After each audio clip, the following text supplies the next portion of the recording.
So last week, which was like long enough for me to stand up, cross the room, pick up this book, and come back, I mentioned that I was going to be doing a cozy fantasy with minimal plot.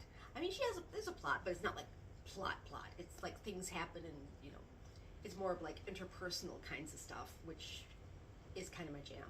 So we're doing Princess Academy by Shannon Hale today. Great book, classic of literature, children's literature, even though I didn't read it till I was grown up. It wasn't written until I was a grown up, so it'd be hard to read it as a kid. Anyway, so Princess Academy is about the story of Mary.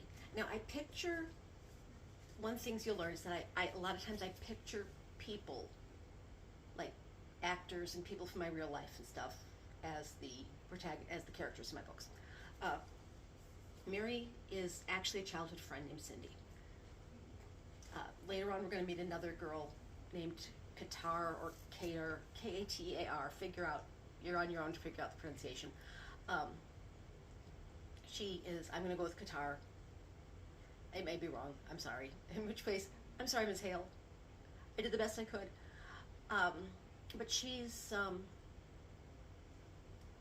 if you've ever seen the Megan Follows Anne of Green Gables books, movies, in the second one, when she's teaching at the girls' school, Jen Pringle, that's Katar. But anyhow, Britta's somebody too, I can't place it. But anyhow, so this Princess Academy takes place in a town called Mount Eskel, on a mountain called Mount Eskel. And as the book opens, we're expecting traders to bring supplies because the village is rocky. It's a mining town. They mine a stone sort of marble analog called Linder, Linder. And I don't like the way my neck looks when I do that. Linder, and the traders are coming to trade Linder for supplies, and they aren't expecting a whole lot because they never seem to get much for their Linder, but it's a living, so they do that. Mary is not allowed to work in the mines. She's not allowed to do anything. She's not allowed to fetch water. She's not allowed to run errands. She's not allowed and she feels really useless because of this. There's a little girl that's one of her friends. She's her friend Pater's little sister, Asa. Esa, we're going to go with Asa. Which is weird because I was putting all the Isa in my head. I don't know why I decided to do it that way. But we're going to go with Asa. She has a bad arm. And she's allowed in the mines. And Mary's older sister, Marta, is allowed in the mine, but Mary isn't. And it's a source of frustration and low self-esteem and everything for her. So we're expecting the traders, and we get more than we bargained for this time, because one of the people that comes up the mountain is the chancellor, some high-ranking person in the government, who announces that it's time for their prince to find a bride. And so the augurs have told them that their town is the home of the future queen. And so they are going to start a school to educate all the girls younger than the prince and older than 12. I think 12. The prince is like 17.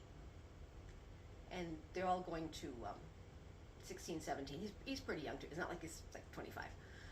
But and so they're setting up this academy, and all the girls of this certain age are going to be expected to attend it. And then they have the trading, and they don't get as much as they wanted, and it's very, But of course, this academy is going to be taking place over the winter, so maybe this is a good thing. So they do come through and conscript all the girls, and Mary's sister Marta is just a little bit older than the prince, so she doesn't go, and which makes Mary very upset because they get to hang out together. She doesn't really socialize much. She socializes with Pater and not much else. And they go and they go to the school, and they're told that there's like really restrictive rules. No talking out of turn. They have to do all the cleaning for the house. There's going to be 2 soldiers, a a teacher named Olana, and like a man of all work / cook, whose name escapes me. Knut? Let's say it's Knut. Anyway, so they're going to, because the whole town of Mount Eskell is undereducated. They are illiterate. There's no books or anything in the whole town. Britta is not really from Mount Eskell. She lives there now because her parents passed away, and she's got like an uncle that lives there, or a distant cousin or something, and so she's come to live with a distant cousin. So Mary suspects that Britta can read because she was looking at words one time when the traders came into town. She was looking at words like she understood what they meant, but she insists that she's illiterate as well. Nope, can't read. Nope, no reading here. So the school starts, and right off, Mary takes everybody off. She speaks out of turn because she feels like what's going on is unfair, and she tells Tutor Olana that she feels like it's unfair. Tutor Olana does not like being told that what she's doing is unfair. In fact, Tutor Olana doesn't like being told anything. So she takes away their recess, their like free day. She takes away their free day, and winter's coming, and it turns out that was the last free day before winter hits, and they're in the high levels of the mountains, and the roads are impassable, and they're stuck for the rest. And so they're stuck for the rest of the winter, and everybody is angry with Mary, and so she's isolated, and so she's isolated, and they, one second, I just totally skipped to a different part of the book in my head. I'm like, wait a second. Another little girl who keeps getting in trouble is Gerda, and she's the smallest of the girls, and she gets locked in the closet all the time, and she says that she thinks there's rats in there. And eventually Mary's sure that Britta keeps looking at her while she's on the outs with everybody else, and Mary is sure that Britta's laughing at her because she's an outsider, and now she knows how it feels or whatever. And of course, as the reader, you're like, are you sure that's what's going on, Mary? But, or at least as an adult reader, I'm like, are you sure that's what's going on? And so Gerda keeps getting locked in the closet, and it's all very stressful. But Mary discovers she's a really good student. She is one of the best students in class, and the only ones that are better than she is are older girls, including Qatar. And so once the girls forgive her, the girls her own age thought that she was angry with them, and she thought they were angry with her, and they make up and go back to things. And Mary turns, and they're told, this is why I write scripts. They're told that, but my brain's just not been coping with that right now. They are told that the best student in the academy is going to be given the title of Academy Princess, and she's going to be given like favorable treatment towards the prince and stuff. And Mary would like to be Academy Princess. She kind of fantasizes about it, and Qatar really wants it.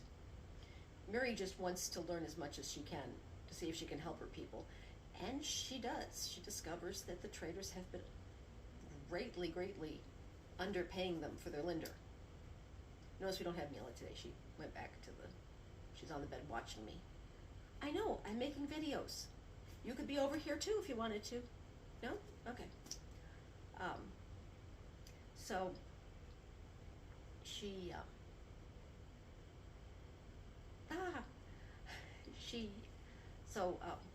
eventually discovers that they're being grossly underpaid for their linder. And so she when one of the times they get to go home after spring arrives, she tells the um, people that they're being underpaid, and so they decide that they're going to demand more. The adults decide they're going to demand more money next time, and if the traders won't um,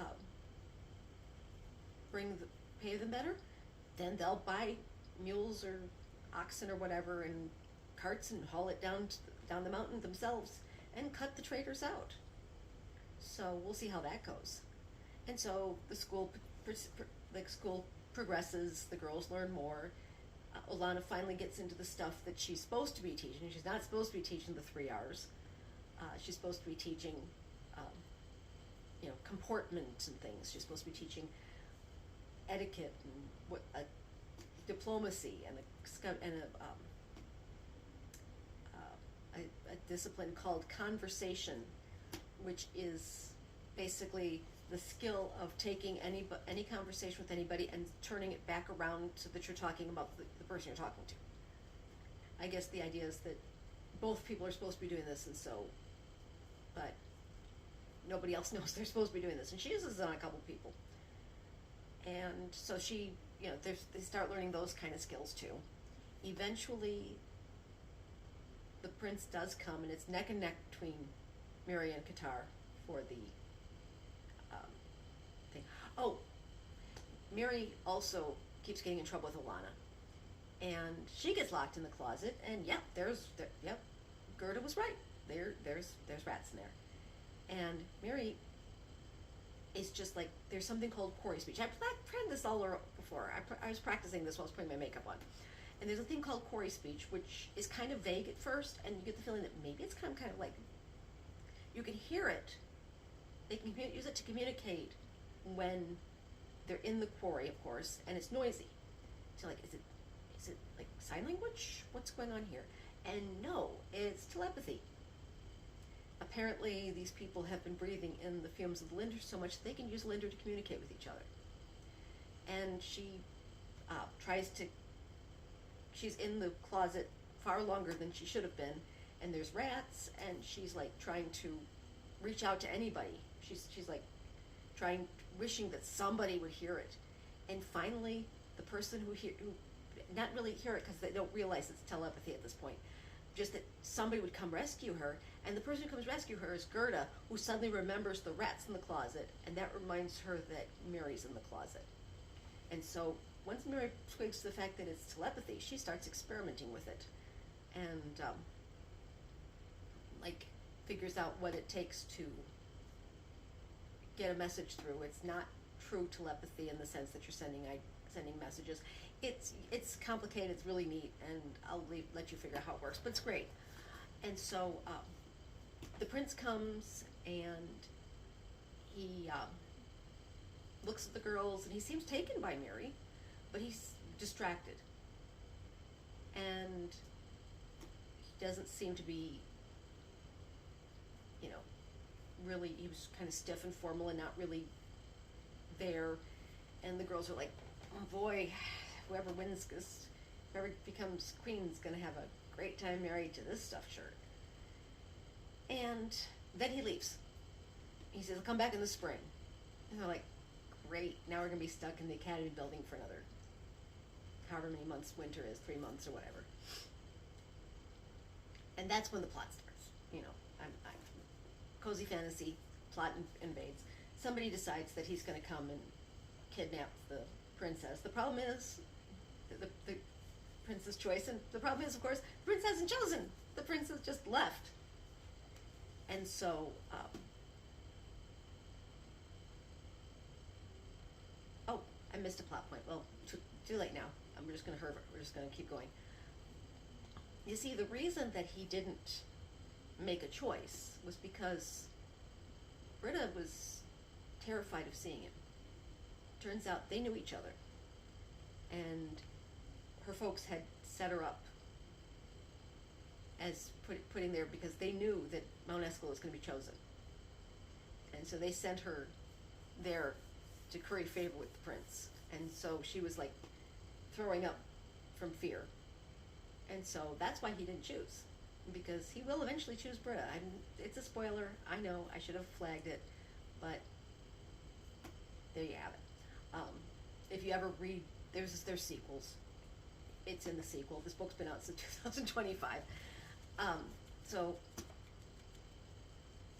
they, because who becomes the blurb here. It was a lovely idea, and Mary wished she could believe it, but she knew lowlands would never allow a crown to sit on a mountain girl's head. There you go.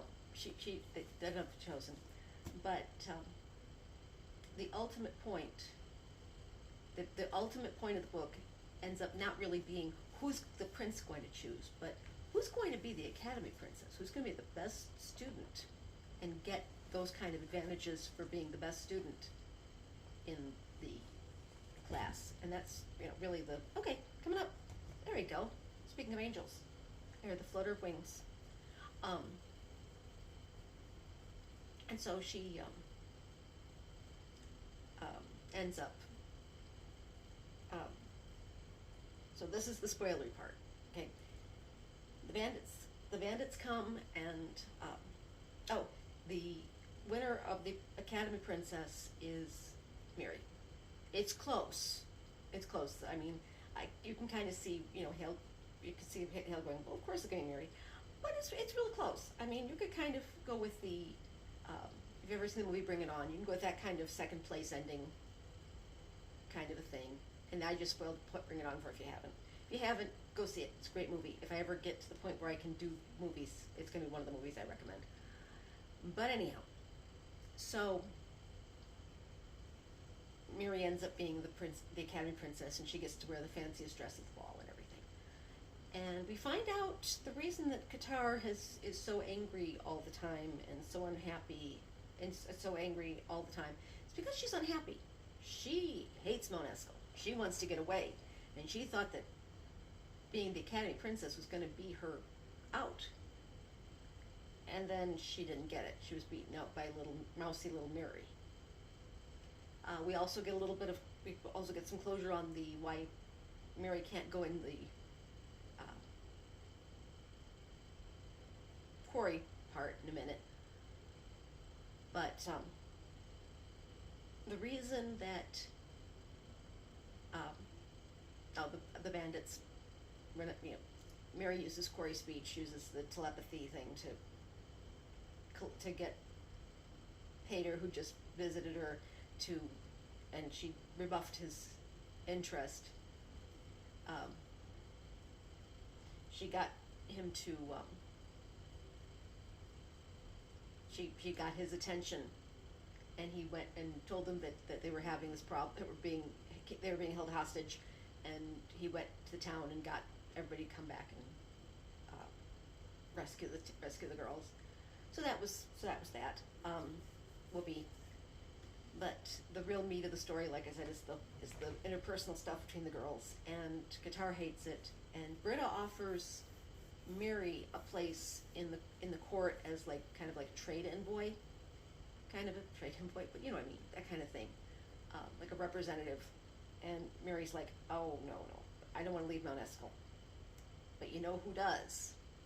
So Qatar ends up getting that job, and she's older, so she can, and so she gets out, and Mary goes on to set up an academy of her own. Once the people of Mount Eskel realize that reading gives you information about the world outside of Mount Eskel and can be entertaining and can be useful, they're all interested in learning. And so she trades with Olana for some of the books that Olana has until they can get books from the traders. The traders agree to pay them better and give them actual gold, which leads more traders to come up to Mount Eskel, not just for the Linder, but for the gold.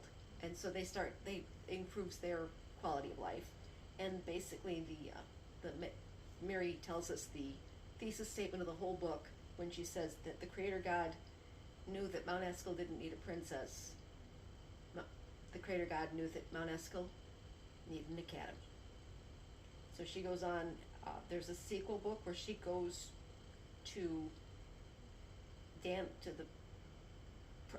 capital city for Britta's wedding, and while she's there, she goes to school to become an actual teacher. That's really good too. This one is, of course, more, I think, more inspired, but the other one's really good too. We will get to it. I just need to reread it. I have like so many more books I need to do, but I really need to write scripts for them because, as you see, I just like kind of making stuff up as I go along just isn't working. So I'm probably going to write a script. The next one up is probably the Teller of Small Fortunes. I really enjoyed that one, but there's like little plot twists and things going along there, and you can tell I'm looking at my pile of books.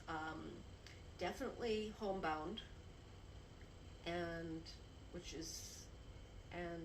Honeysuckle. I was going to try to spitball Honeysuckle. I don't think I'm going to try to spitball Honeysuckle. There's too many little pieces. I admit that one I may just be able to get away with rather than a full script with just a little outline. That's the word I'm looking for. I'm able to get with that. The reappearance of Rachel Price I really enjoyed. So that one I may also do. I've also got. I posted a picture a while ago. Everything is Fine. It's a webcomic, and I have the worst time trying to keep track of where I'm in my webcomics. So once I discovered it's being released as books, I've been told that the ending's kind of a not really a downer, but just kind of disappointing. So I'm like, maybe I won't end up doing that one. So I want to wait until I've read the whole thing before I go and decide how I'm going to recommend that. What else? And then of course I'm going to post another picture of my TBR pile because I just added more books to it. I just added like 3 since the last time I posted it. I added Rebecca yesterday. I met with my friend Evelyn at the Half Price Books, and I'm like, ooh, they've got Rebecca. I mean, I'm sure I could probably buy it, probably get it online or something, probably get it from Kindle. But I'm like, ooh, Rebecca. So Rebecca's probably going to be up next. Not next, but it's going to be on my TBR. It's not on my TBR pile. Next up, brand new books. I'm rereading stuff to try to refresh my memory for the make decisions. I'm reading Tiny Threads by Lillian Rodriguez right now. I like it, but I don't know if it's gonna make the cut for a video or not. I'm gonna sit on it for a while and decide. But I've been rereading books to try to thin out the running for videos. But next up for my new books that I've never read before is Lucky Day by Chuck Tingle. I also have Camp Damascus over there, which I also need to reread, because that one's definitely going to be on my. That's definitely going to be a video. Love Chuck Tingle. I'm as an Ace person, I'm not a big fan of the regular flavor tinglers, but as a person, Chuck's awesome. So I'm going to leave you here. You know the drill. Neil has found a stick. There's a stick on the floor. I think Alex is coming. We'll edit this out, but you'll be able to tell there was a skip. Yes, you will definitely be able to tell there was a skip for a minute there if I'm able to stitch it together before I'm filming and the dog barking and coming back to this, because the dog is in a completely different place. So yeah, that's Mila really doesn't like Alex, and I don't know why. I think probably because she knows that Alex is also my baby. So anyway, as always, like, subscribe, post recommendations. If you are one of my 4 subscribers, you hopefully will have a feel for what I like, and hopefully maybe someday I'll have a 5th subscriber. It'd be nice. I will welcome the 5th subscriber whenever they turn up. But I'll just keep plugging along and we'll see what we can do. I will see you in the next one. Bye for now.